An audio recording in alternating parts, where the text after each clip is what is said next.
Hello guys and welcome back to the With a Minute to Go podcast. If you're watching on YouTube, make sure to subscribe to the channel, like the video if you do enjoy it, and smash that notification bell so you do not miss a thing. As ever, you can also find us on Spotify by typing in With a Minute to Go or by clicking the link via our social medias on Instagram and Twitter at WAMTGpod. Now we've got a lot to talk about today, and as ever we're joined by Matt and Lewis. How are you, Matt? Yeah, good, thank you. Good. Lewis, you alright, mate? Yeah, not bad, thanks. Yep, good stuff. Right, I'll give you a quick rundown then of what we'll be covering. So, starting with a big talking point, which is Harry Kane this week. Now, there's been a lot of rumours about his transfer request. So, we'll be discussing if and where he will go this summer. Then moving on to the Premier League, the run-in and the race for the Champions League and Europa League spots. Our weekly edition of The Scout, answering some of your questions from Instagram. And then obviously finishing off with the Matt Versus. Now, we're in a slightly different location today, as you can see if you are watching on YouTube. And Lewis, you've kindly let us use your flat for this one, so thank you very much. And we've got the second leg of the League One playoffs. I think it is in the background here. And Oxford have just scored. They're 1-0 up, so the comeback might be on here, 3-1. But before we do start, today the news regarding Nuno and his exit from Wolves. I think that's caught us all by surprise, I think it's fair to say, Lou. Well, yeah, not. I think the timing more really. I could see him leaving. I think he's obviously been linked with Spurs quite a bit. It was a bit strange because he did his press conference this morning as per normal, and then a few hours later it came out that he was going to leave. He's done great for them. It's a little bit of an odd one, as I said, the timing wise, but not much of a surprise in my opinion. I think he's taken them as far as he can go. They're not going to be Champions League contenders, I don't think. And it'd be interesting to see where he does go because it could end up being Tottenham, I think. Yeah, I was about to ask you about that because for about a year now there's been quite a few rumours about his future. Now he's obviously done fantastic with Wolves, taking them up from the Championship. I think they finished 7th in their return to the Premier League in 2018-19, and he probably has taken them about as far as he can go. Would you see him maybe as a potential candidate for that Tottenham manager? I think he is a candidate for sure. I think any manager at the minute out of work is probably a candidate for that job. I'm a little bit surprised that Wolves have just let him go. Because if he's going to walk into this Spurs job, which is a possibility, I don't think it's a nailed-on cert, and I think there's quite a few candidates. I'm not sure how pleased Spurs fans would be if he was the new manager. But a bit of a strange one for Wolves just to sort of let him go and he walks into another Premier League job. Yeah, I do.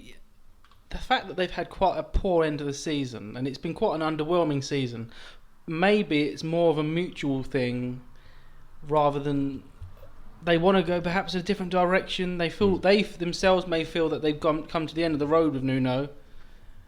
Maybe he is not lined up straight away to take the Tottenham job. I don't know, but I mean, I've got to be honest. Looking at that, I feel like he may have had an offer, and that may have pushed him over the edge.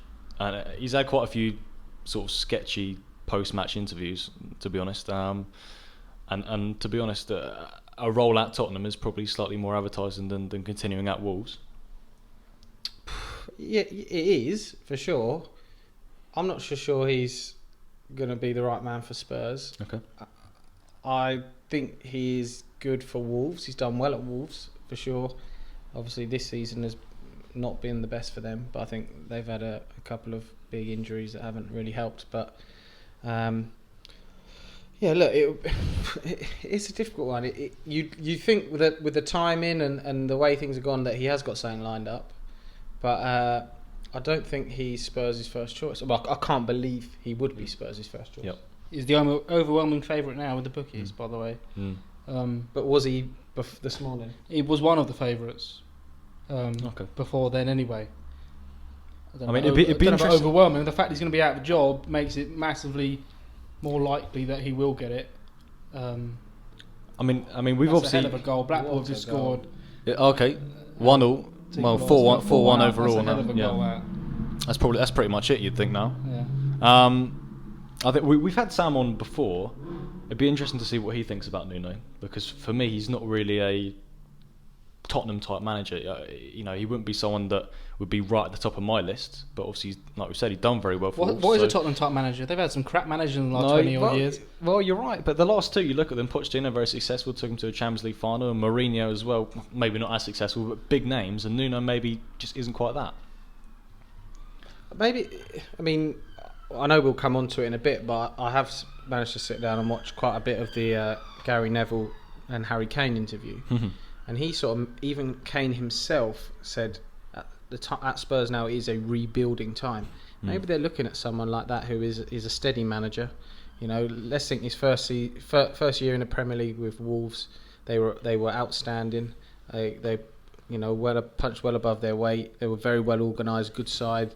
I think one thing that we've spoken on here before that has been a problem for them is they've gone away from the formation and the style they played and tried to play a different way, whether that was pressure from the fans, whether that was pressure from who else, or just a decision from Nuno that we're going to change it up. But obviously hasn't been a positive thing for them this year, because they've certainly struggled with results and playing a back four rather than a back five. And I just brush on it. They lost their best player for me, and their top goal scorer, their best striker for most of the season. But maybe that is it. Maybe they're looking at Spurs are looking at someone like that who will come in and rebuild, and it's not going to be an overnight thing. It might take 2 or 3 years, and they're going to give him a license to bring the Portuguese national team in and give it a go again. Yeah. So, well, I think if we look at Tottenham from May 2019, that Champions League final, for me since then it's been a pretty steady decline. So I feel like that a rebuild really is needed. And another goal for Blackpool. They're 5-1 up on the night. On aggregate. Jesus. Was it? 2 great goals. All right, we won't move. We won't talk too much more about that. We'll get on to our first topic, which is Harry Kane. So that relates quite nicely to the Nuno subject. And there's been a lot of rumours circulating around this week about him wanting to leave Spurs. Obviously, that interview you just referenced with Gary Neville, I think that came out yesterday or the day before. Was it today, I think? Well, there were snippets. Thursday, yeah. Yep, exactly. And obviously, rumours that he did hand in a transfer request. And then we saw that pretty emotional sort of, maybe you could say it was a farewell against Aston Villa, clapping the fans with all the other players went in. I think he was quite teary-eyed as well, so maybe that's a slight sign. I think that's just what Tottenham does. Playing for Tottenham does, isn't it? Lewis, first of all, the big question I'm going to ask you is, do you think he'll actually leave? Because I think it's quite difficult looking at Daniel Levy. In the past, he's been quite difficult in terms of getting rid of players. It's been years and years since Arsenal fans wanted Kane to leave Tottenham. This is by far the most likely he's come to leaving Tottenham. Yep.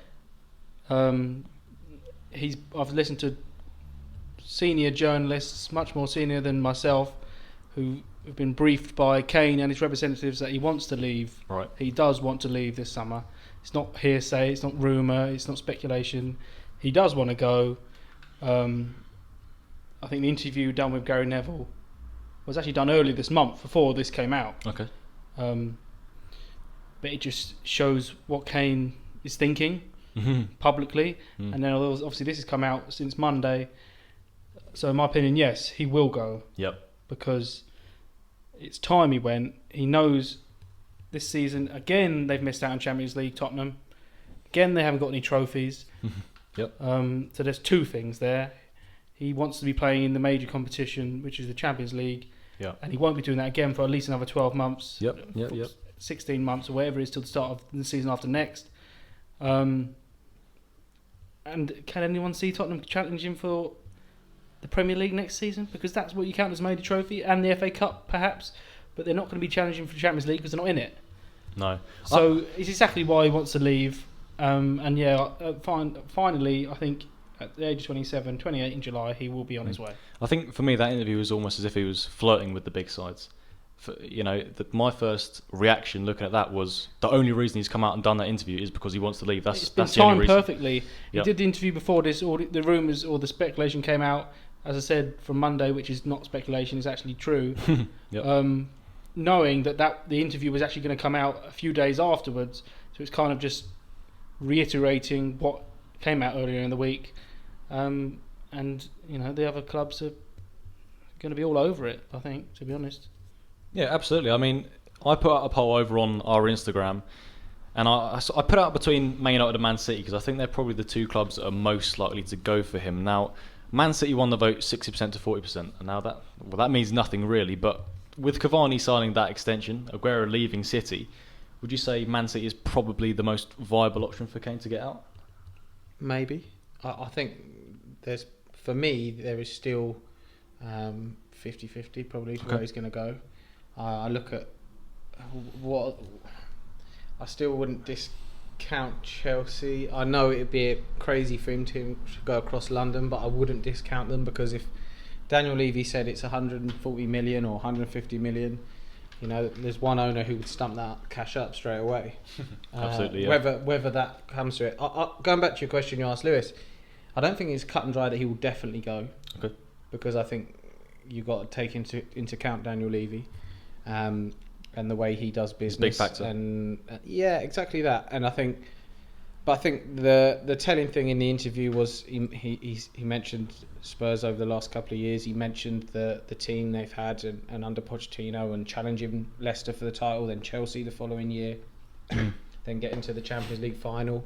And he said himself it's the best Spurs team for a long time. Yep. And he said now that we're in a rebuilding phase. So I think that in previous years when people have said, he's got to go to win a trophy, obviously he had that belief that with that squad of players that they were getting, not getting over the line, but getting closer and closer to winning a trophy. And I think the interview and what's come and what he said, this Spurs are in a rebuilding. He's decided now that I don't want to be a part of the rebuild. I need to be a part of a team that are gonna win trophies.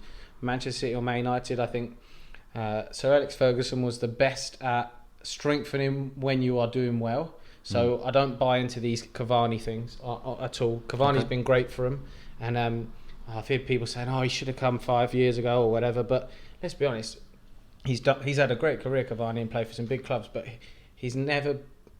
I think there was always question marks over him, wasn't he? And I think he's come to the Prem and he's done well, but I'm not sure he's the striker that's going to win Man United the league. Okay. If they had Harry Kane, I think he wins a team in the league. So for you, they're still very much in at United. I think they've got to be. I think the worst thing you can do as a side for me is go, well, we've got so and so why we don't need him.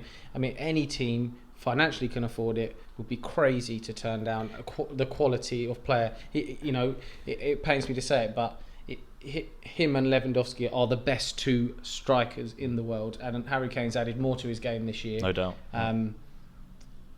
That is the hard facts. Haaland is obviously another one for the summer that people are talking about, and he'll certainly bring a big transfer fee as well. He's got age on his side, but Harry Kane's 27. He's still got a lot of football in him, and he's proven Premier League quality and European and world quality. Haaland is doing well, and no doubt he will be world class if he isn't already. But I think Harry Kane can go into a team and win them league titles straight away. And nobody knows better than Solskjaer about having more than one world class striker.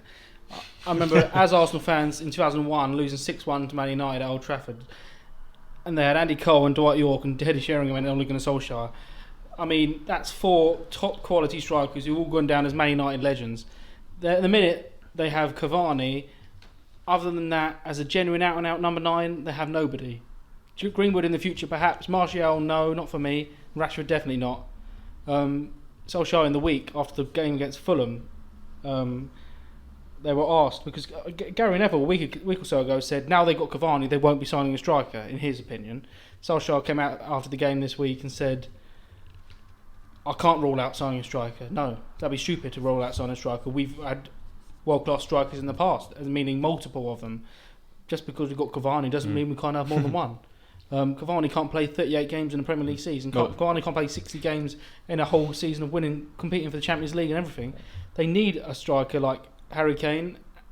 I know you're going to ask me about who I think he will join, and I think he will join Man United. Okay. Right. I'm sure you're going to ask me a bit more about that. Go on. Yeah, well, we've seen the bigger strikers sort of go to Man United. I think the most sort of the one that comes to mind straight away would be Van Persie from Arsenal, going there straight away, winning the title.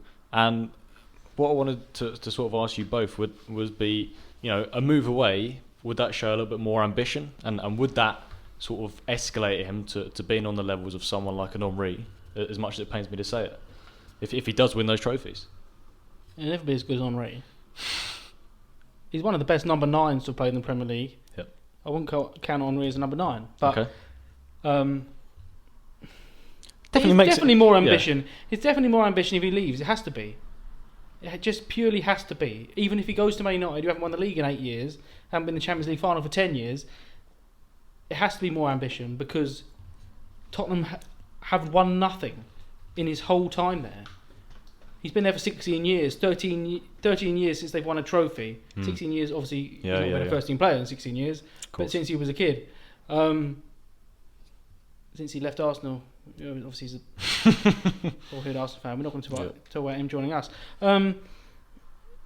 Maybe 10 years ago. So joining Man United would be more ambition. He's more guaranteed to win titles at Man City, win trophies at Man City, whether it's the Carabao Cup, because they win that every single year. Whether he'd be happy with that, I don't know. I mean, something to pick up with Man City is, and we've spoken about it quite a few times, they obviously spend quite a lot of money, but they never really splash that big. They spend quite a lot, around the 50, 60, 70 million, but they accumulate a lot of very good players, probably a squad of 12, 13. Their record signing was 60 mil, which is Ruben Diaz, I believe. 54, Yeah. So for a club who've probably got £1 billion worth of talent, they don't have.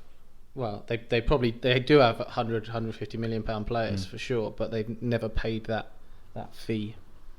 Yeah. Instead of stocking up on players, instead of signing players like Pogba for 89 million or 80 million for Maguire, they'll stock up on players, multiple players in a position, so that they've got 2 11s that are good as each other, almost. Whereas Man United don't have that. We've seen that, haven't we, recently, Man City. Okay, not the Brighton game. Obviously, the league was won, but games in between Champions League where they've rested or rotated 9 or 10 players and still had a side that, if they played week in, week out in the Prem, would probably get around the top. And they don't 4. need Kane. They're in the Champions League final. They're very much favourites to beat Chelsea and win the first ever Champions League. They won the league by a long way. Next season they could do the same. I can't see why they wouldn't. They could have had a couple of players this summer if they don't have Kane. Yeah. But do they not have and to then have... next summer, if they wanted, they can go for Haaland for 65 million because that's what he's available for. But do they not have to have the same mentality like a Man United, a Sir Alex Ferguson's Man United, where you strengthen when you are on top? They will strengthen. Although he hasn't played a lot of Aguero this year, they're losing a massive and a quality centre forward. They'll have to add, but he's barely kicked a football this season. Okay, so no, but that's fine. But I think if you add Harry Kane he gets into any team in the Premier League, absolutely, in Europe, but any team in the world. It'd be unfair if Man City signed Harry Kane. It'd be boring in the Premier League because they'll win by about 40 points. But that's then for he in his interview today. I know you two maybe haven't seen as much as me, but he sort of suggests wants to play with De Bruyne, didn't he? I've seen quotes about that. But he also suggests that he wants to be on the levels of Messi and Ronaldo. Now, people might turn around and say, "Well, no chance." But if we're talking about numbers and a purely numbers game, if you're playing you've got the quality of striker of Harry Kane playing in the quality team like a Manchester City that score goals for fun, that have got unbelievable creative players, Mahrez, De Bruyne, Bernardo Silva, Phil Foden, Gundogan, those quality, putting balls on a plate for him, he don't miss when he gets a chance. No, he doesn't. There's no reason why he couldn't be someone to score 40 Premier League goals in a season, 60 overall. He could break easily, the record. I don't know what the record done. is. I think Salah possibly has the record for most in the season. I think it's 30-31, is it? He could easily smash that. Ian Wright said it yesterday. I've listened to... you imagine putting him in that team. And he's, as much as he's wanting to now win trophies, and he's made that perfectly clear, he still has that ambition to be...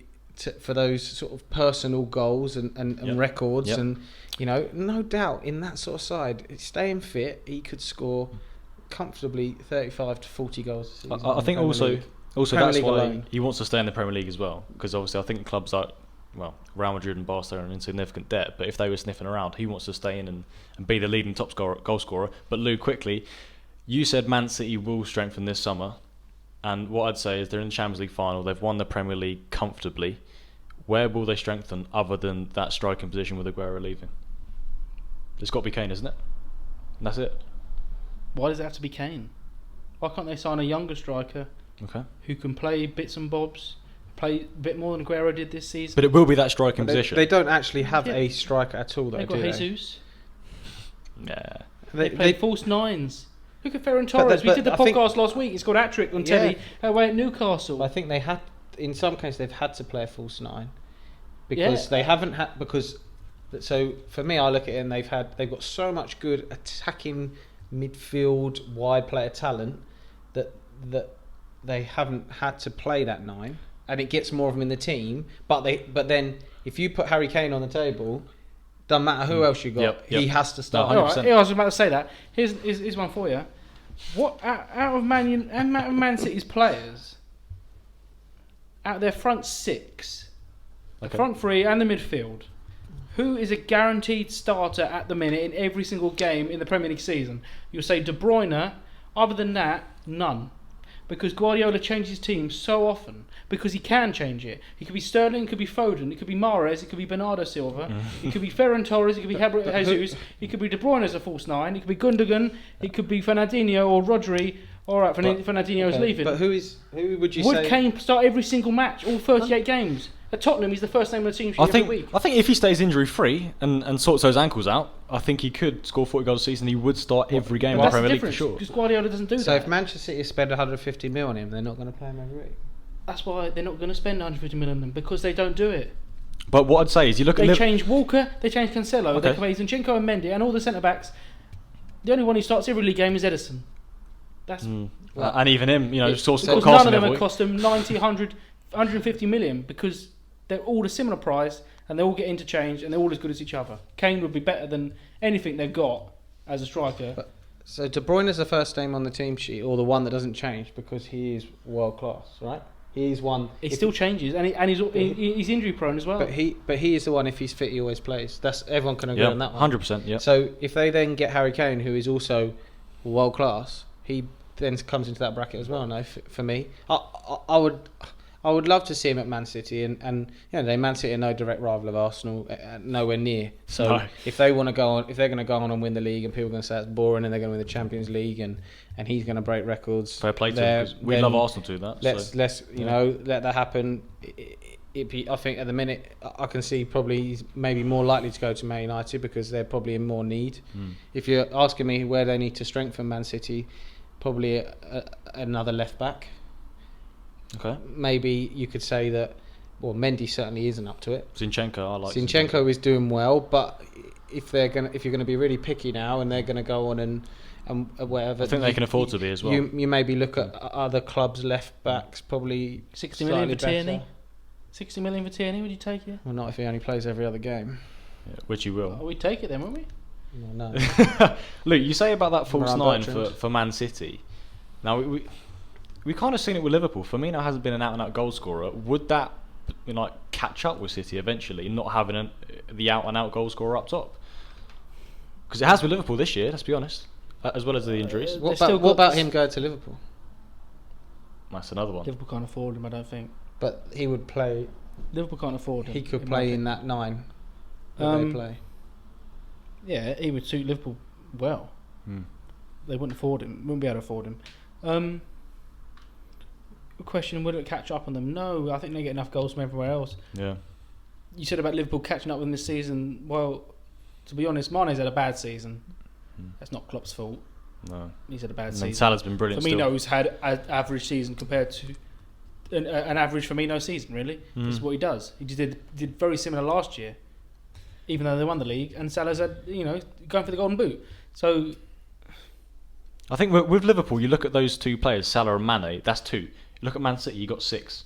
So if one's not firing, another one will come in and will get. Man City players are the hardest to have in your fantasy football team because you don't know who's going to play every week. No. You can put Mahrez in, and he ain't going to. He doesn't play a single minute one week, and the next week he'll play 90 minutes and score 2 goals. That's the difference with Man City compared to Liverpool. They can rotate, and they're as good as each other when they swap out. Bernardo Silva can play there. Yeah. And Sterling and Foden swap as well. It's ridiculous. Their squad is ridiculous. Adding Kane would ruin it Actually, I think if you went to Man United, it'd be Okay. not ruin their squad. I mean, ruin the title race. If you went to City, if you went to Man United, Yeah, it I would was be an going to say. unbelievable title race. I think because Man United would be going up for it because they would then have a 30-goal striker, which they haven't. I think those classic games that we talk about with sort of Man United, Chelsea, the early 2000s upwards, 2008-9 sort of time, you'd get similar games with Man City and Man United if Kane did end up at Man United, I think. But if you had to commit, to finish off, if you had to commit to one club he'll go to, Matt, who do you think? Arsenal. He's already been in the kit. He's already been pitching in the kit. Exactly. No other club he's been in the kit of. Like I said, I'd like him to go to Man City, but I think he's more likely to go to Man United, and they're probably more likely. Well, we know they're more likely to pay that one-off fee. Although Daniel Levy did say he never wanted to do business with Man United again. Just a quick one. Go on. The misses that Timo Werner's had this season. The chances Chelsea create. Look at that Real Madrid semi-final. How many goals would he score in that Chelsea team? Well, I think we're going to see a Chelsea striker a former Chelsea striker go back to Chelsea in the summer. Are we, Lukaku? Is that one lined up? What the? 80, Really? 80 I million, don't know. 80 I million, don't know. Wow. I wouldn't. I'd rather spend a bit more than that on Kane. But I think they're not going to sell to Chelsea. Bags of goals he scored for Chelsea, I tell you. I mean, a year ago, I don't think we'd have thought Chelsea would have been in the running for Kane simply because of their attacking threat. But Werner's had a very poor season. If he can turn it around, then fair enough. But I'm not Timo sure. Werner, 14 goals disallowed by VAR. That's his fault for being offside. Or Being offside. referee. Okay. 14. Okay. That is a hell of a amount of goals. It's his fault for being offside. It's all offside. It's not. The movement's not good enough. No. If Kane paying their striker, it'd be unbelievable. Yep.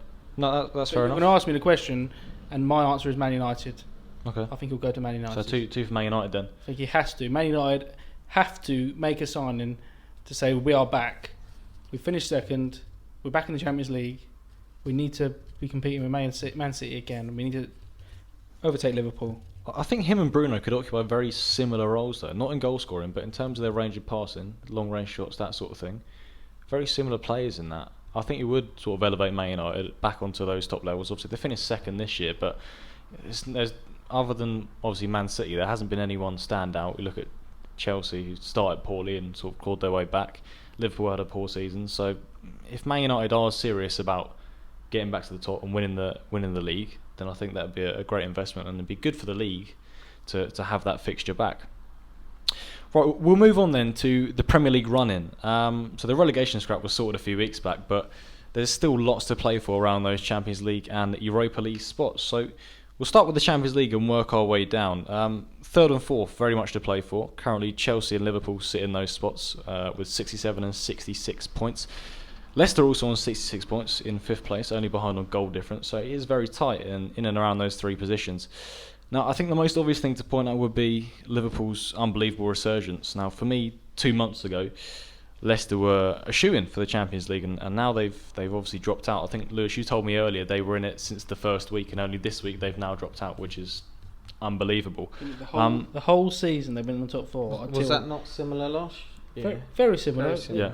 Ever since the first fixture of the season, they were in the top four up until Liverpool beating Burnley the other day. So my question to you is, does that surprise you at all, or are you sort of accustomed to seeing that from last year as well? They're a funny team, Leicester. Yeah. I don't see them, and it's quite harsh sometimes. I don't see them as one of them big clubs, and I see some of their fixtures, and they might get the odd result here and there. Whenever Arsenal play them, I don't fear them. I think we won there 3-1. Yeah. So they're a strange side. That tells you everything. This team who were third and have been in the top four all season. Arsenal, who were struggling down the mid-table and the second half of the table at that point. You know what? Beat them 3-1. They're a funny team. Yeah. I don't ever. They are. And I look at the table and think, how are they up there still? How are they still up there? But they must have accumulated results against the lesser teams. Yeah. And not so much against some of the top teams. I mentioned it last week. They're actually got some good results against the top teams. When you look at them, they beat Spurs. They beat Spurs away. They won at Arsenal. They won at Manchester City. I think they beat Chelsea at home, just off the top of my head. So they've got some good results. I mean, I'm looking at the league table now. They've won more games than Liverpool. They've won more games than Chelsea. They've won the same amount of games as Man United. I think they've played teams at the right time. They played Arsenal on that poor run. They played City before they signed Diaz. That's two big results. But Lewis mentioned it, they lost 3-1 at home to Arsenal. I think they lost 3-0 at home to West Ham earlier in the season. That lost to Newcastle. Yeah, they lost. Obviously, that was really. You think that they should be home and hosed, really. With some of the results that they haven't picked up, and that's the thing. That loss at home to Newcastle. Were they 3 down at one point? 4 down? 4-0 down. I know. 4-0 down. And if you think about that, if any of the other clubs going for the top 4, if that was Arsenal or Tottenham in that position in the top 4, and they're 4-0 down at home to Newcastle, the criticism they've had, they don't get it, Leicester, which is fair enough to some degree. But when you're in that position, you've shown you're good enough to be in that position to then muck it up again. To be 4-0 down at home to Newcastle in one game, you shouldn't be losing at home to Newcastle, let alone 4-0 down. You know what? Leicester almost remind me of. They're very similar to Everton. Okay, Everton are a lot way down the table, but they put out some strange results. Like the other day, they lost at home to Sheffield United, and the next week they can beat Man City or Man United. It's a strange one. Or Chelsea in the FA Cup final. Chelsea, exactly, yeah. So, I guess it's fair to say you're both not surprised with that. Then the fact that Leicester have dropped out. No, but I think if you ask any Leicester fan, last weekend was what they wanted, and winning the FA Cup. They've never won it before. They've been in 4 finals and lost them all, and that was a massive day for the club. It is a big day for Brendan Rodgers to win his first trophy down here. And look, I think if they finish 5th, and I think some of it will come off the if they had to choose one game to win, either Chelsea away in the league or the FA Cup final, every Leicester fan would have said the FA Cup final. And if they're in Europa League next year, I wouldn't be surprised if they went quite far. I know they didn't this year, but I wouldn't be surprised. I think they're another club who will strengthen in the summer, no doubt, and will spend money. I think last Saturday was the big one for them, and I don't think they weren't big underdogs, but Chelsea were certainly favourites. And I didn't expect them to win it, I've got to be honest. Yeah, it was a massive day for the club. Yeah. And I really like Leicester. I like the way they run. I've said it to you quite a few times. Obviously, the last sort of 5, they've lost their owner now, but the last 5 years, they won the Premier League, now won the FA Cup. They're a very well run club. They've got a new training ground as well. They're bringing through a lot of young talent. It's nice to see. It's refreshing to see. And if they can try and perform a little bit more consistency at the top, they could be one of the better clubs. I think the relationship with the owner and the players is the kind of thing that fans of Man United and Arsenal, we love to see Spurs want to see. The fact that, but is it the norm though? This is the thing. I've seen it's lots not of the stuff. norm. No, Ian it's Wright not the tweeted norm. it. Yeah, I think it is fantastic. It's the dream, I guess, to have an owner like that who is so passionate and but unfortunately, it should be the norm. That's the problem. All these clubs that are moaning, which are Arsenal and United and Liverpool to some regard and Tottenham. That's not what the way they're doing it. But they want it to be the norm, where the owners care about the club. Yeah. They're in the stands cheering on your team. They got the scarf on. They got the shirt on. They're down there at the cup finals with the trophy, and the fans are.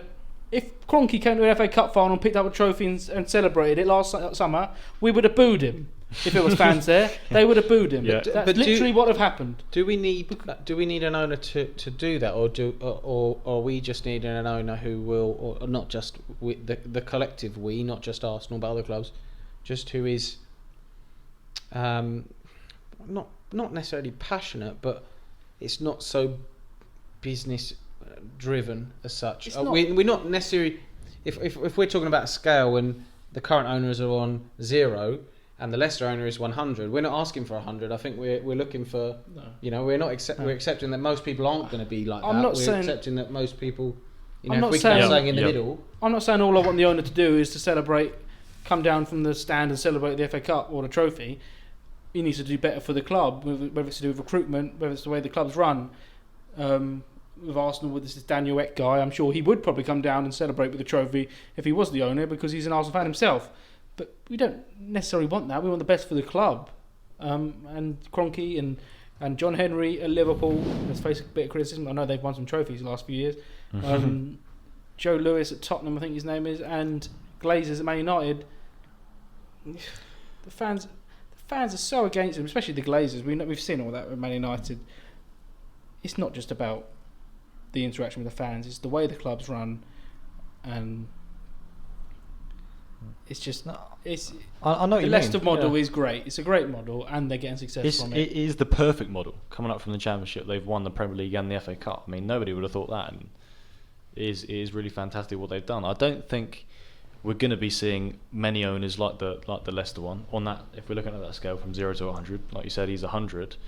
I think just having someone in charge who actually cares, who's actually going to be at the match, doesn't have to be a supporter of the club. I doubt the Leicester owners were supporters of the club. I'm not sure. I think they're from Malaysia or something like that. I don't want to get it wrong, but just someone that comes in and has an eye for success and does actually want to get the results rather than just make money off it and take money out, which is what the Glazers, the Cronkies, and all those lot have done. So it is nice to see Leicester at the top there, and if they can sort of not slip up as much as they usually do, then I think be we've a big club. probably been a little bit harsh on Leicester because they're competing with some massive football clubs. Of course. And they have spent money and bought players in, but not to the extent of the other ones. And I think for them to sort of topple the top four, and whether they finish the job at the weekend is another thing.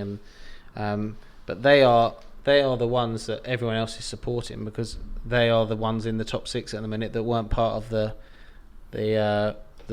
breakaway league, and everyone's seeing them doing things the right way. I think if they finish, is it a failure if they finish outside the top four? You could say so because they've been in it all season.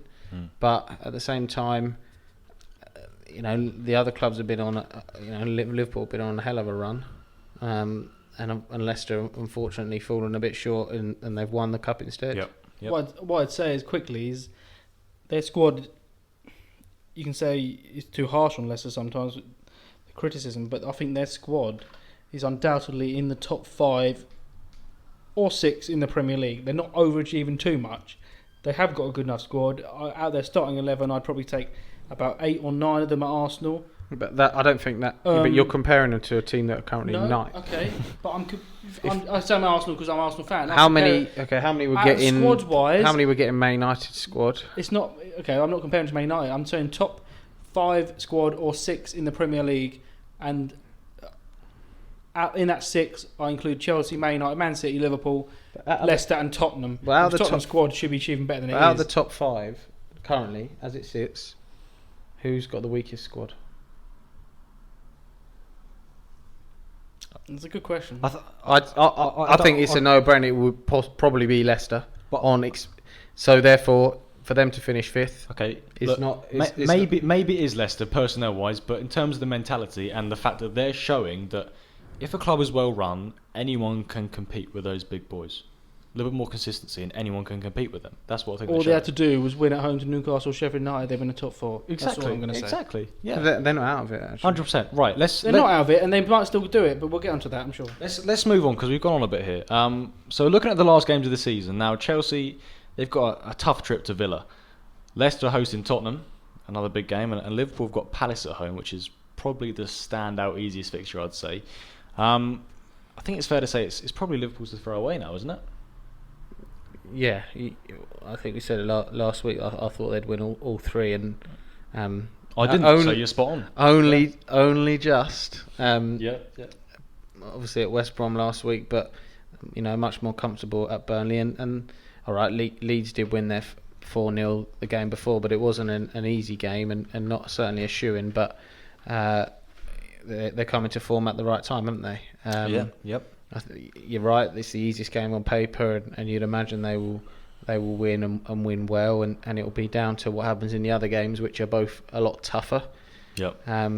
For sure. If you ask me where I think I fancy Leicester to win. Yep. Okay. Be nice to see. And the other one, you would say Chelsea, but Villa were very good against Spurs the other day. Although I thought that they'd probably on the beach for they lost at Palace 3-2, but they were very good at Spurs, and 2-1 was probably not unfair, but they could have easily been 3 or 4. I mean, for me, Villa they've done very well to come up and do what they've done, but they're another one of those hit and miss clubs that I categorise with an Everton. One week they can turn up and be brilliant, obviously win at Tottenham, and the next week they can be very poor. I think one thing that goes in their favour is Jack Grealish is back. He didn't do too much against Tottenham from what I watched, but it's Grealish. We've seen what he can do, so I think that's a dangerous one for Chelsea. A good performance could be make or break whether he gets in the Euros, I think. Definitely. If he can put in a good that's shift, he may go. Yeah. Or may sway them. Gareth Southgate, yeah. 100%. So if we have a look further down at those Europa League spots, so Chelsea, if they do win the Champions League and don't win their last game of the season, which is very possible, like we said, away at Villa, Leicester have to win and they'll finish in the top 4. So Chelsea would drop down to 5th. It's quite complicated. That would make 7th a Europa League spot, I think. So Tottenham, obviously, with a tough game away at Leicester, could we see an Everton or an Arsenal maybe sneak in the back door there? No. I want to say yes. Yeah. I think Chelsea are going to win at Villa. Okay. Because they have to. It's just some weird thing about Tuchel's teams, and I think they lost the final, but I feel like there's a bit. It's a strange thing to say, but a bit more determination to win this game from him himself. He spoke today about his press conference. They asked him, "What would it mean to finish in the top 4?" And he said, "Oh, that would be all our main targets achieved. That'd be our main target achieved." As if Abramovich told him when he appointed him, get in the top 4. That's fair enough. He didn't tell him. Abramovich wouldn't have told him get in the Champions League by winning the Champions League. He would have told him to get in the Champions League next season, and that's it done. I don't know the exact position they were when he took over, but Ninth. I think that ninth was it.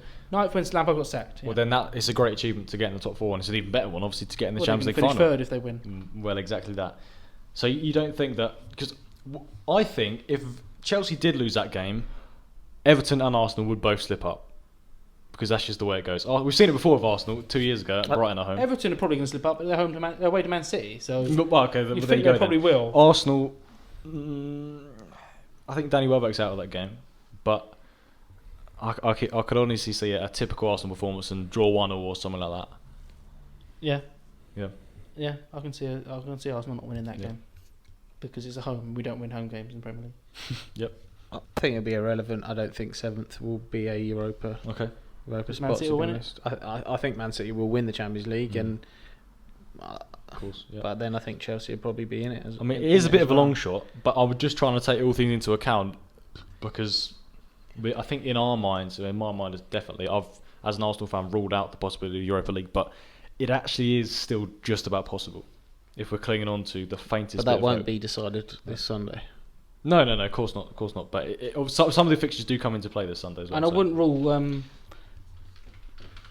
Tottenham out of the game against Leicester, just for the fact if it's Kane's last game, he's going to want to score a bag of goals. Golden boot. He scored. He wants to win the Golden Boot again. I think he's won it twice before. It was a game a few seasons ago, 2017. He scored 4 away at Leicester in the penultimate game of the season. Then he scored 3 on the last day against Hull. So he scored 7 his last 2. I remember that. Yeah. So he's got history of scoring against Leicester. Yeah. All right, they might have been the same Leicester back then, but he'll be wanting to score. Tottenham it might be a goal fest on Sunday at Leicester. But yeah, that's why I still think Chelsea will finish in top 4, because I'm not 100% that Leicester will finish in top 4 themselves. No, that's fair enough. And win their game. So if we look at the new thing that's been put in place, which is the Europa Conference League spot, whatever it's called. So you look at your bigger clubs, Arsenal's, Tottenham's. I think you'd want to avoid that, because without going into too much detail, it's basically a feeder league for the lesser clubs around Europe. And obviously the winner gets entered into the Europa League for the following year, so it has no impact on next season. It'd be the season after that. It's a bit of a difficult one, but do you think managers will try and play around that and almost sort of try not to finish in those positions? I appreciate it's a bit of a strange question, but it just has more pointless games to the schedule. I think you said it was 17 games in the year. Now, as an Arsenal fan, there's absolutely no way. There's no way I want to see us playing in that league. Well, Arsenal would play very much the young team, and they'd probably still get far. If we had they can't plan to not be in it. No. They're going to try and win on Sunday. Everyone's going to try and win on Sunday because they want to get the Europa League. Honestly, though, I'd be very pleased if we lost that game and it meant Everton got the conference spot or something like that. Well, No, I wouldn't. I'd rather be in the conference. Would you? Just to see a new competition. Okay. But then it would mean Thursday, Sunday football, which isn't great. To be honest. Good for me. That might be good for you. But for me, there's We might have to go to absolutely. more games, that's not If we good. win the Europa League, brilliant. If we win the Europa Conference, okay, not bothered. Yeah, but I think not about winning I think it. it's right. I think Lou's right. I want to finish as hard as you can. I wouldn't want to lose a game because we might get in a competition. I think if we can use those games to play a young side and bring through more players, the likes of another sort of Saka, or maybe not Saka quality, but bring through those players, giving them opportunities to play in those sort of games. I'd enjoy watching those games. They'd all be free hits. Okay, not going to be against anyone special. They're going to be against lower teams, and you might end up in far reaches of Europe. But I think it'd be something different to watch. And all right, it would mean we'd have to play Thursday and Sundays. But I think I'm not saying it would be a massive positive. But I think if the club used it in the right way, any club. I think it'd be a real benefit. I think there's a lot of talent. We talk about someone like a Balogun. There's a game for him to play every week, or every other week. For those sort of players to really give them the opportunity. There's no reason why it should be basically an under-23 side. Yeah, give those 16, 17-year-olds a chance. I think one that springs to mind would be Omari Hutchinson. Well, Very maybe good player. there, but there's certainly ones above him that will deserve a chance or get that opportunity. I think if that is going to be the case, and Arsenal are going to finish 7th or whatever and get a place in the Europa Conference League, which certainly isn't nailed on, obviously at the minute. I think we want to finish as hard as we can and use the competition. You're not going to see your starters and your best players playing in those games. That's for sure. Use it as an OAPs league. Use William. If William's still there. Hope not. I think he's going to MLS or something, isn't he? Well, we'll see. We're getting a transfer fee for that. Yeah, I don't know. Well, I'd take 1p for Willian. Right, to finish off then, another difficult one. If we had to decide on where the teams will finish from 3rd to 8th, yeah, I can already see your reaction straight away. What do you think? Right. Start with 3rd. Go with 3rd. Yeah. Okay. 3rd's easy. Chelsea. 4th, Liverpool. 5th, Leicester. 6th. This is where it starts getting difficult, I think. 6th is West Ham. Yeah, that's a sure, I think. It has to be West Ham, otherwise, Okay. unless Tottenham win and West Ham lose. West Ham aren't going to lose at home to Southampton. So Or you never know with West Ham, though. West Ham will be 6th. West Ham will be 6th. Okay. And then, what was the two positions? You West wanted? Ham 7th only and need 8th? 7th and 8th, West yeah. Ham only need a point, don't they? So I think Tottenham 7th? it really depends. It really depends. What I said about Tottenham at Leicester. Tottenham 7th, Arsenal 8th. Wow, okay. So you're backing Everton to... I suppose they're Man City, To aren't they? lose. Okay, yeah, fair enough. Matt, I'd probably agree with exactly that, I've got to be honest. I'd go with that. yeah, I think probably the same. Although I think I'd swap Arsenal and Spurs over just on the fact that Okay. I can see Leicester. I see Chelsea and Liverpool winning for sure. Liverpool's a cert. Chelsea, have to win. So Villa don't. I mean, all Tottenham have to do is drop points. I think the Leicester one. I don't think Leicester may not win or may not get in the top 4, but I think they'll get something out of the game, which will then open it up for Arsenal. I'm basing this on Arsenal drawing home to Brighton, by the way. Yeah, and I'm Okay. just gonna say. I mean, we hadn't won 4 on the spin for a long time. Potter always wins at the Emirates. Graham Potter Yeah. always beats us. I think the difference. I think Arsenal have something to play for. Brighton don't. I think I saw a lot of positives in the first half in the week for Arsenal. But second half maybe not so much. But it seems like a couple of players are starting to hit a bit of form, which is a little bit late. But yeah, that's how I think it will go. I hope I'm right. If I'm wrong, then I'll probably get a bit of abuse. But whatever. I think I think it will go, and I think Arsenal win the Europa Conference League next year. Yeah. Yay. Don't think we'd be saying that 5 years ago. We might be able to attract Harry Kane if we get in the Conference League. Right. Okay, we'll move on then. That's pretty interesting because I'd agree with what you both said there about those positions. Even though we said different. Yeah. Did you? Yeah. I think Tottenham will finish above us. Arsenal and Let's pretend that bit didn't happen then. You agree everything apart from that bit. No, honestly, my mind went back there. So here, we'll put you on Spurs or Arsenal then. Who's going to finish? No, Arsenal will finish above them. Okay. So Tottenham are going to beat Leicester and Arsenal will beat Brighton. Is that what you think? I think so. But if you're looking at Arsenal, you can't. Matt, you said about form, players hitting form. Form doesn't exist with Arsenal. One game they're brilliant, one game the next game they're not. So I don't think it's worth looking at form. But the top 6. I agree with you both then, and we'll swap around those two teams. We'll go Arsenal. Right, we'll move on then to the scout. Now, a quick reference to last week. Now, I said Calvert-Lewin, and again, the scout jinx has sort of come to fruition again, and Everton lost 1-0 at home to Sheffield United, a very poor performance from them. Matt, you said Mo Salah. Now, he did score... I said Daniel Jefferson, actually. And he scored the winner. Okay, well, anyway. No, I didn't. Mo Salah scored the first goal at West Brom, and obviously Alisson stole the show with that bullet header. I think as a goalkeeping coach, should be very proud of that one if Rossi did that for Woking. We're starting practicing that. And You're lucky to be only 1-0 down with a few minutes ago. Lewis, you said Gareth Bale, didn't you? He didn't have too... Well, see, I told you my jinx was going to work. Yeah, well, he didn't have too much of an impact, but obviously Wolves lost that game, so I think it was 2-0 to Tottenham in the end there. Did he play or was he playing golf? I was more looking at the 2 games, wasn't I? The midweek one as well. He started against Wolves.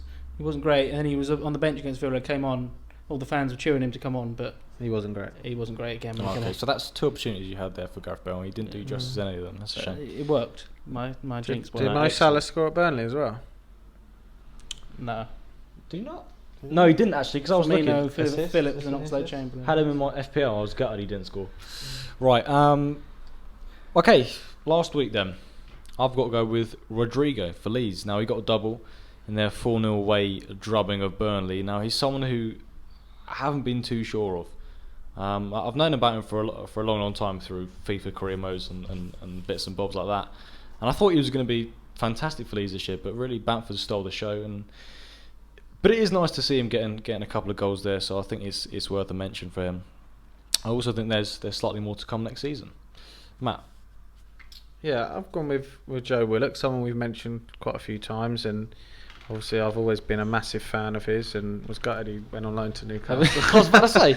But no, let's 6 in 6, his last 6, which is unbelievable return for a midfield player, and I know a lot of Newcastle. There was a video of Newcastle fans outside the ground saying that they want him to stay, and I think I was listening to Arteta today, and he basically ruled that one out, and he's definitely going to be with Arsenal next year, and exciting. Yeah. Because probably the loan has done him the world of good, because he wasn't playing at Arsenal, and when he was playing at Arsenal, he was showing glimpses, but probably not enough that you would say. We definitely want him in and around the squad. He was probably a maybe, and you give him the benefit of the doubt because he's an academy graduate. But you know, he's been very, very good. And bar the penalty miss rebound, all the goals have been quite good as well. So really impressed. Really pleased to see it, and hopefully he'll come back to Arsenal and can continue that form in the Conference League. Well, I don't think you've got anything to worry about. Don't think we have, because that interview where you could hear the fans chanting in the background, Willock didn't look. Let's say overly enthusiastic about the thought of staying at Newcastle, which is nice to see. And I think he's been another one who maybe flattered to deceive, or he has done in the past for Arsenal. I think he scored 1 goal from long range against Liverpool in the Carabao Cup, and other than that, I don't have too many fond memories of him. So hopefully next year he can kick on. Lewis, who have you gone with? Well, I went for Nicolas Pepe because of his 2 goals against Palace. I'm going to change it actually at the last minute. Right. You've already mentioned him, okay, and I thought about it just before we started the podcast. Actually, you've mentioned him already, and it has to go to Alisson. He's kept Liverpool in the Champions League single-handedly. I was sitting there watching it live; it was unbelievable. When I saw him coming up, I all right, you might not believe me. I had a feeling, some feeling in my head, something's got to happen here. He's got to. What are we hearing? West Brom. You thought he was going to score? West Brom had won every single corner Liverpool had. I don't know how many corners they had. Right. They won every single one. Liverpool could not get ahead on it. A new bloke coming up from nowhere, no one marking him. A spare man. I had a feeling in my head something was going to happen. It was unbelievable header. It was not just a tap in. It wasn't just a hit him. It wasn't a volley out of nothing. It was an unbelievable header. Do you know what I think helped him? Nat Phillips sprinted across as he was about to head it, and he's almost just gone. I'm not taking it away from him. I don't know. He sort of had direction. It was quality. It was as if he practices it, as if he does it every week. Yeah. It was quality. What helped him, and what probably hasn't enough credit, was the assist, the quality of the delivery. Who was it? It was Trent was it? Okay. It was Trent, and it was an outstanding cross, and it was do or die. For Liverpool, a game that everyone thought they'd comfortably win. And they're in a position where it's the last kick of the game and they're having to send the goalkeeper forward, which is always desperate times, and to put in a delivery of that quality and it was still a good header, and he's still got a lot to do, but to put the ball on the money, and we've seen especially at Arsenal over the years players that cannot deliver a ball, and that's, we talked about Trent and the Euro squad, and he's still probably not going to go, but that quality on a dead ball, it was outstanding. That was it. They had to score that corner. They had to score to have any chance, in my opinion, not mathematically, and he's done it, and it was unbelievable. An unbelievable goal, an unbelievable moment, and it's just written for Liverpool to qualify for it. Mention quickly of Pepe, where a certain Barcelona superstar would have been proud of his second goal that night against Palace, and everyone would have raved about him and been all over Twitter. Yeah, not Fatty, no. So that was a good performance of Pepe, but has to be Alisson. Yeah, no, I think that's fair enough. And today marks a sad day. It's our last scout for the season, for the upcoming week, for the last game week, and another opportunity, the last opportunity for me to jinx a player.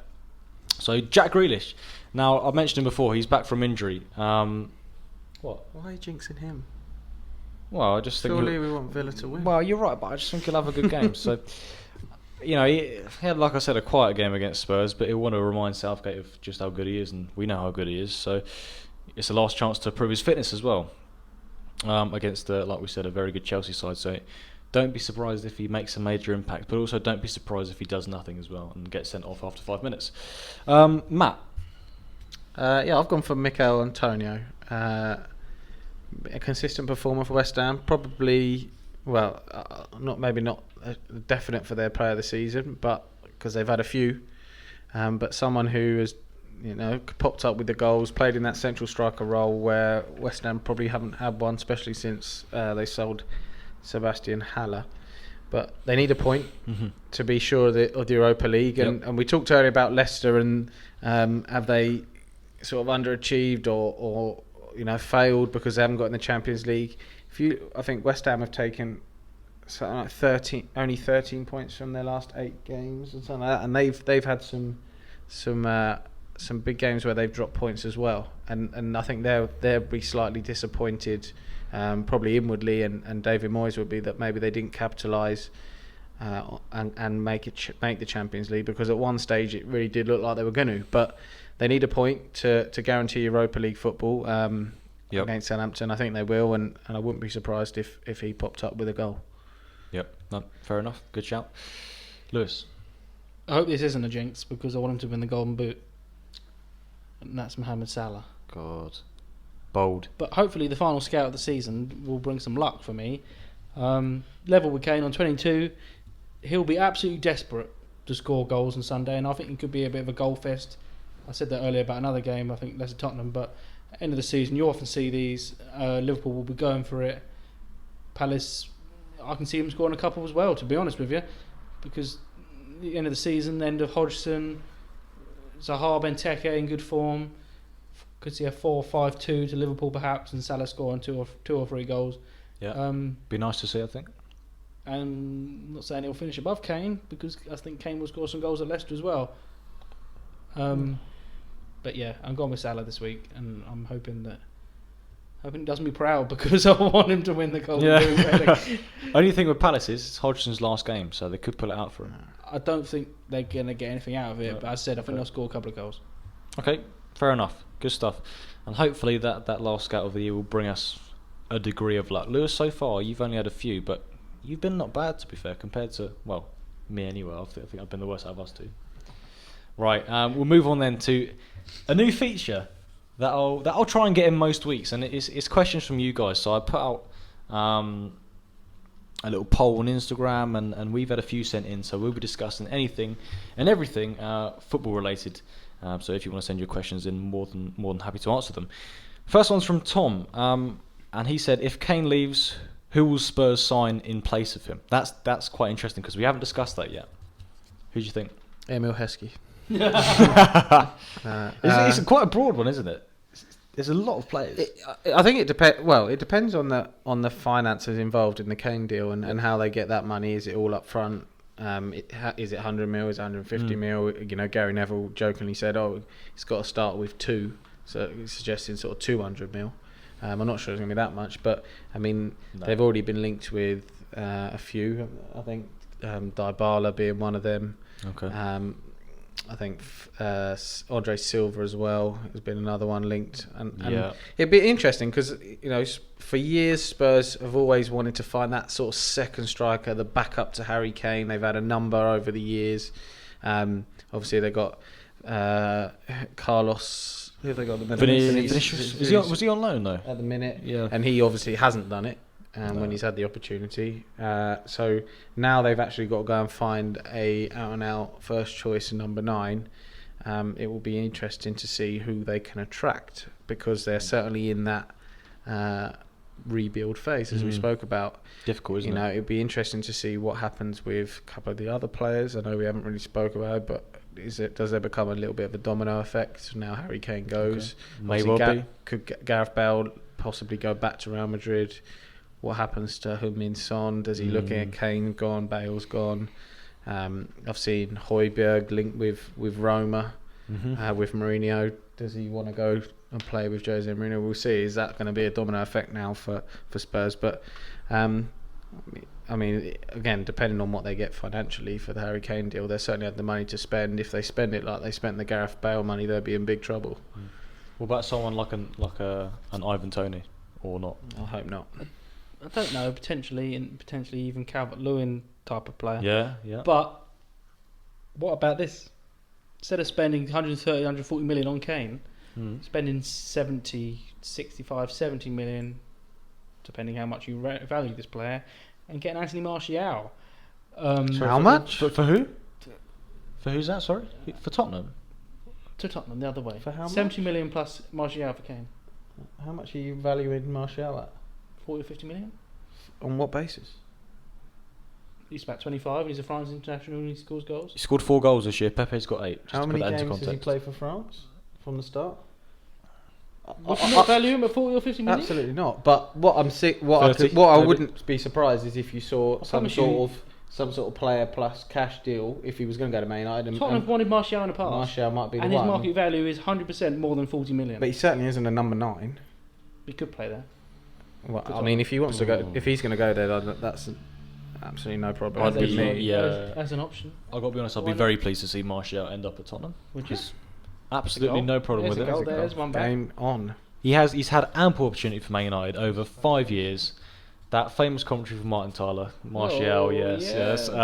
In 2015, and since then, well, most seasons he's been in single digits. He's not really ever a threat to the Golden Boot. I think one thing that's clear is they cannot replace Harry Kane.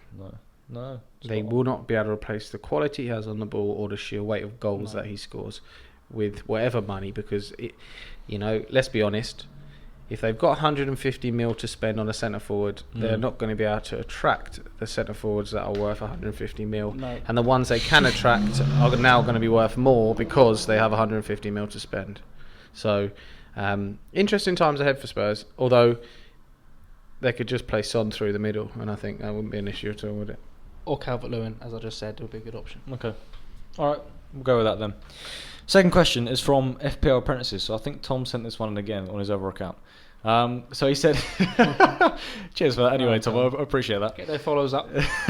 We'll have Tom on next week Yeah. if Arsenal finish above Spurs. Absolutely. So he said, you can only start Mount or Foden in England's first game of the Euros.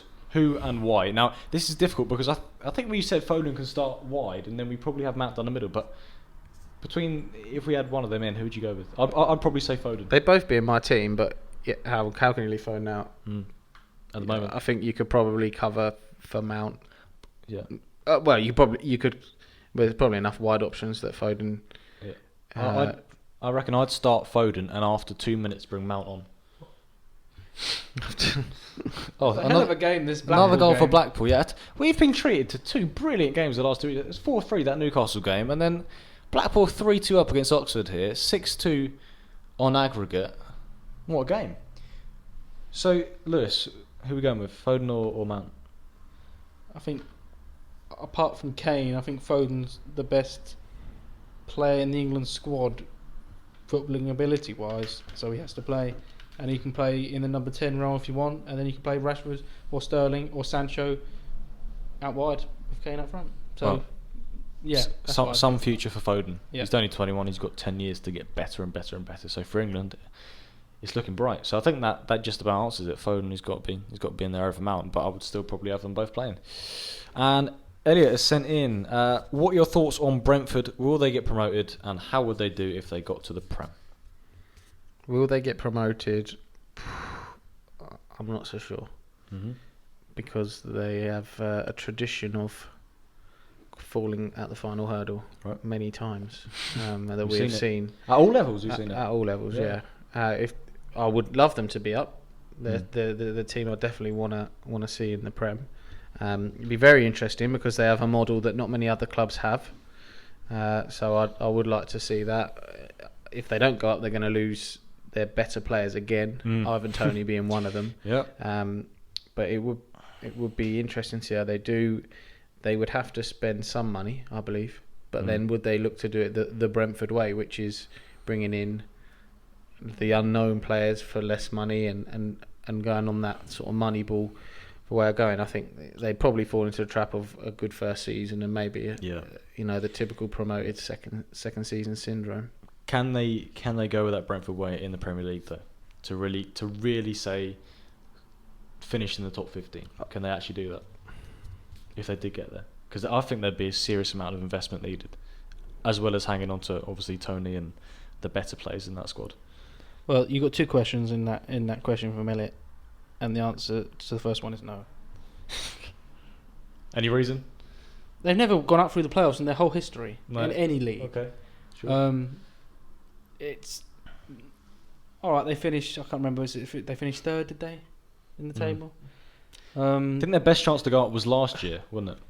They should have. They No, fell off. I think this year's better. They fell off in early April kind of time, late March kind of time. Their form went down, and Watford overtook them, and that was the end of that.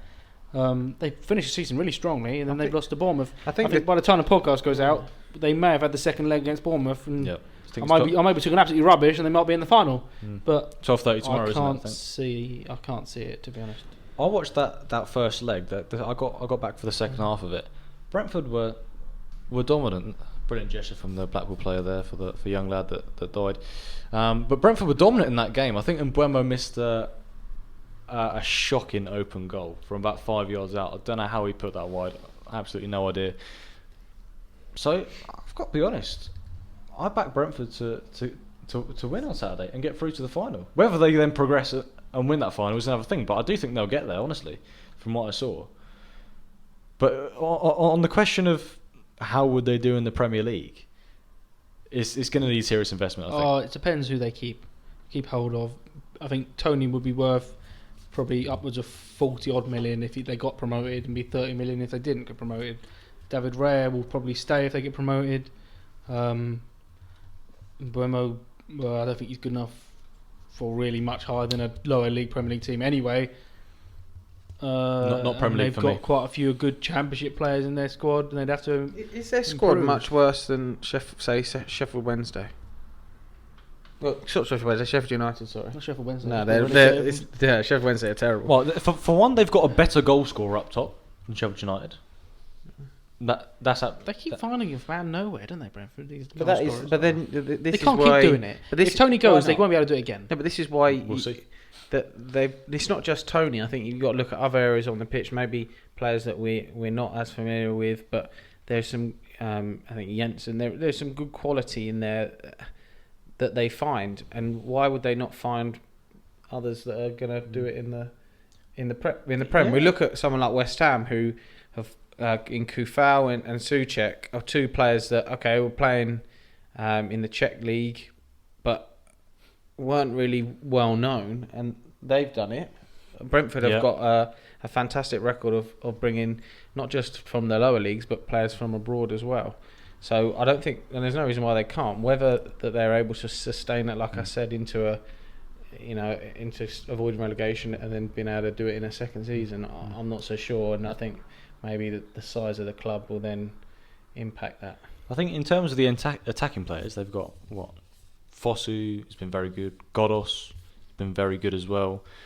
I think Josh Da Silva's been injured for quite a while. He operates from midfield, so they've got an abundance of decent sort of attacking players and players up that end of the pitch. A severe lack of Premier League experience. Yeah, I think you Tell me one in their squad who's played more than a handful of Premier League games. Winston Reid. Oh, He's he's alone. not even He's starting. He's No, alone. no, but that is true though. He's played more Okay, than a he handful. is, but he wouldn't even start when you've got Pinnock and his name escapes me, Janssen, Yeah. and Rigo Henry, and then probably is it Dalsgaard the right back? Pinnock's been good though. I like Pinnock. I'm not saying he isn't good. He is good, but Premier League experience, nothing. I think Huddersfield came up and they stayed up in their first year. Okay, they went down the next year, but they had no Premier League experience in that squad, so it's doable. It's not as though Brentford don't have any real quality in that team, because they do. They have standout players. Defence maybe needs a little bit of work at times. It can be a bit leaky, and Goal scorer is massive, and if they keep Yeah. Tony, and if they go up and keep Tony, it's massive. I He'll think- score 15 goals at least. I think it's important for football that maybe Brentford do go up, because what they've shown over the last few years is a different way of doing it. Yeah. And I'll be gutted if Bournemouth come up, because it's basically the three that went down last year. Well, it is the three that went down last year. I think it's actually an easier, if they beat Bournemouth. I'm pretty confident they will win the final, whether that's against Swansea or whether that's against Barnsley. Obviously, Swansea are one up. I think that will happen, but Bournemouth will be the tough one tomorrow. But like you said, they've got the attacking talent to do it, and I would like to see them up, just on the fact that they do things slightly different there, and they've had success without getting over the final hurdle and into the Prem. Another one that sort of follow a very similar model to what we've seen with Leicester, actually. I'm not saying that they'll go on to win the Premier League and an FA Cup, but I think if they did come up, they'd be able to hold their own. And we've seen with their very, very clever recruitment that they've got more than what it takes to be able to attract that calibre of player to make them stay up in the Premier League. So hopefully that answers that question. Keep them coming in for next week, guys, and we'll make sure to answer them. So again, we finish off now with a Matt versus. It's sort of becoming a Matt versus Lou these days, but hopefully in the coming weeks we will get more guests on. For now, Lewis is a Fit up with me regular. already, are you? No, we enjoy having you on, mate. And I know from last week you'll want some revenge after the buzzer incident on question 1. Better have sorted this week. So our topic for today will be something we've discussed already, which is the final day of the season. Now, again, the usual format, 10 questions with a who am I to finish, will be the line of events. And as ever, you've got your buzzers. So, Matt. Let me just... Let's not take a piss here. Yeah, Roy Hodgson's last game this weekend, so I think it's fitting we include that brilliant interview. Lewis? I think you are an ostrich. Yeah, from an excellent interview towards the back end of the season from Nigel Pearson in 2015. All right, let's get into it then. Question number 1, all based on the final games of the season. Arsenal secured Champions League football with a 3-2 away win at West Brom in 2012. I think you. Don't Oh, he's gone early. accidentally press the Name any 2 of the goal scorers from that day. It can be from West Brom or Arsenal. Now, Lewis, Let's not take a piss here. go on. Lauren Koscielny There's one. and Martin Fulop own goal. No. Incorrect. Okay. Lewis? I can't. I'm guessing. I think you You are are an an ostrich. I guess I can't have Koscielny. If you get the other two, you get the point. I'm gonna go Yossi Benayoun. Correct. If you get this one, it'll be brilliant. I've got to be honest. Well, there's a few others, isn't there? It's not just any of the goal scorers. No, in the whole team. I mean... James Morrison. Yep. Yes. I mean, I have absolutely no idea you got that. But fair play. Who thought was The other Arsenal one, Thomas Rosicky? Andre No. Santos. Oh, Yeah. I remember So that. Lewis, Edge of the box. for a change, you've taken I'll you've take it- taken an I early might take the lead. lead, I might have taken the lead before, but you know, I'm not getting ahead of myself. Yeah, well, I think there's a nice change for you there. I accidentally pressed the buzzer a bit too early in that one, but Yeah, you did. I think you're anticipating a slightly different question. Question 2. Tottenham lost 5-1 on the final day of the 2015-16 season to gift Arsenal a second place finish. Who scored Tottenham's only goal that day? I think you are an ostrich. Yep, Eric Lewis. Lamela. Correct. Wow, Lewis. I remember that game too well. That is. I don't know how you've pulled that out. I remember Genie Wijnaldum scoring for Newcastle, but I've got to be honest. That's about it. That's another. Don't get too excited, Lewis. You're turning up here. 2-0 is a dangerous scoreline. It is more than 1-0. Oh, sorry. I've What? just checked the scorers for the West Brom Arsenal game. I didn't have the West Brom scorers down. James Morrison got an assist that day. He didn't score? He didn't score a goal. Oh. So I've got to take that point away from you. Sorry, I was anticipating the Arsenal goal scorers, so I was a bit thrown off when you said the West Brom ones. So you just guessed that it was... Yeah, I did guess. Yeah, he got an because I thought it was him, but he actually got an assist. It says. So who was it who scored for... So it was West Brom? Dorrans and Long. So Lewis, I've got to take that point away from you. Sorry, I was looking for the Arsenal ones, but you know it's my fault there. I'll take that Hang on, blame. this is what Lewis is saying. You know, let's not take a piss here. Yeah, sorry. Yeah, Sorry. I think you Sorry are. about that. I think you definitely have some words with me after this. I think so. Yeah. I would have said someone else. Yeah. Okay. Question 3. So it's just 1-0 now. Benayoun We'll and take that point away Koscielny. from you. Benayoun and Yeah, Koscielny. yeah. I was hoping you said that. Santos, I would say. VAR has intervened. Yeah. No, you spot on there. You spot on. Question 3. West Ham avoided relegation on the last day of the 2007 season with a 1-0 win at Manchester United. You are an ostrich. Who scored the goal for West Ham? Tevez. Yeah. For Christ's sake. Yeah. Well, now it is 2-0. I purposely pressed that button early because I knew. Well, that I'm not question up was for gonna- pressing the buttons early. I think it's something. No. I think from now on we're going to introduce a rule. Oh, no. Oh, just press Can't do it now after he's just taken a Well, advantage of press it early then, Matt. I didn't know what the question was. Well, he did. He's listening to the exact same thing It as could have you. been West Ham. It was the referee that yeah. day. Well, he just consolidated that What 2-0 did- lead. So 2-0, deserved lead. Let's move on. Number Yeah. 4. What did West Ham players have for lunch? Lasagna? Oh no, that was a different wrong team. game. okay, 2-0 to Lewis. Question 4. West Brom started the final day of the 2004-05 season in 20th place. Let's not take a piss here. I was In- pressing early. Interesting. Their 2-0 You have to make win. an answer though. Their 2-0 win over Southampton allowed them to You know, leapfrog let's not take a 3 piss here. teams to finish 17th place. Name 2 of the 3 teams to be relegated. It was Norwich. They lost 6-0 at Fulham. Crystal Palace drew. Only 2. That's the point. Oh, Palace and Norwich. The other one was Southampton. Palace drew 2-2 at Charlton last minute goal. Some impressive knowledge there. And the other team was Southampton. Southampton, Who lost 2-1 to Man United. Ruud van Nistelrooy scored. That's ridiculous. Don't know how you remember that from They were 1-0 up 16 pretty years crazy. ago. Maybe what Premier should League be years. is if you buzz in, you're just stop asking the question. No. Because he just did it for no reason. Yeah, without even let's- He didn't even know what the question Do was. you know the gonna be. answer? No, but I knew what Well the then. question was going to be the last one. Okay, right. Let's carry on. 2-1 then. I mean, it should be 3-1. I still feel a bit bad about that, Lewis. Sorry about that. I don't. Question 5. On the final day of the 2005-06 season, Tottenham travelled to West Ham with a chance to beat Arsenal to 4th position. They failed to do so as a case of food poisoning from dodgy lasagna spread through the whole team. How many players suffered from the illness? I think you are an ostrich. I guess I'm going to go with 6. No. You know, let's not take a piss here. 8. Incorrect. It was 10. Blimey. That is. They didn't have 10 players out. 10 players were 10 affected. players were affected. By the, Some still played, yeah. Yeah. Some still played. Yeah. Right, question number... I think it's still 2-1, isn't it? Yeah, question number 6. On the final day of the 2011-12 season, Man City beat QPR 3-2 to secure the Premier League. Which QPR player was sent off? I think you are an ostrich. Oh, no way! It was. It was Lewis. No, it Without was being not. Play it biased, back. it was me. It was it Lewis. back. We'll see at the end. I do think it was Lewis. I've got to be honest. Play it Well, back. Scandalous. Whatever happens, we were both going to say Joe Bast. Correct. Lewis, 3-1. We've had 6 questions. You're 3-1 up. Bullshit. Keep your I nerve here. think it was just me. Without. It was. It was so close. It was very It was close. the closest one we've We'll check it. ever had, I think. So, number 7. A crazy final day at the bottom in the 2010-11 season saw 5 clubs alternate positions. Who are the 2 teams that had their relegations confirmed on the last day? 10-11. Yes. Can't remember that season. God.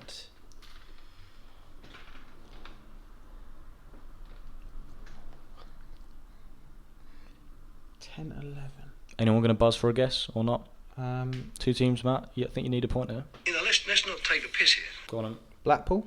Correct. That's one done. I thought it was. I thought they might have gone down earlier than that. Oh, no. And the other one.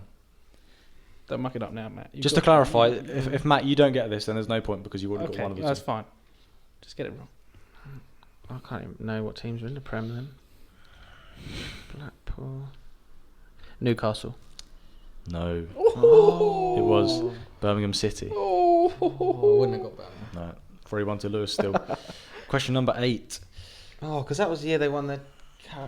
Oh, yeah. Against beat us. Arsenal. Yeah, and obviously... Should've got that then. Yeah. So, heading into the final day of the 2002-03 season, Chelsea needed to win to clinch the Champions League. Well, to clinch the 4th place, actually. They did so in a 2-1 win against Liverpool. Now, who scored Chelsea's second goal? Let's not take a piss here. Jesper Gronkia. Correct. Wasn't even 10 then. So 8 questions down, it's 3-2. Number 9. Chelsea went into the final day of the 2009-10 season a point ahead of Manchester United, knowing that a win would secure them the Premier League title. How many goals did they? Let's not take a piss here. How many goals did they beat Wigan by?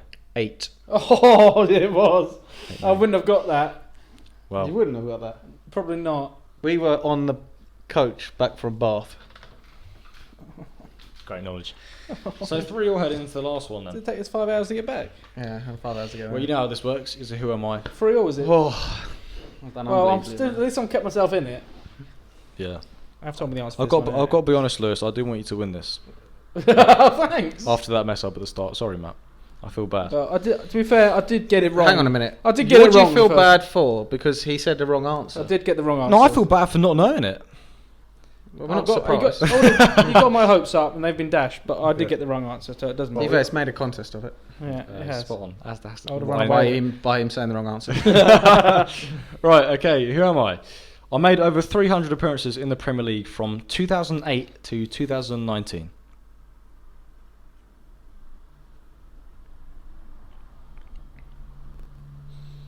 No. Okay, we'll move on. Second clue.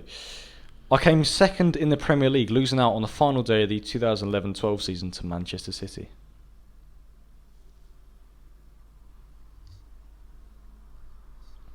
Oh my god. Oh my life.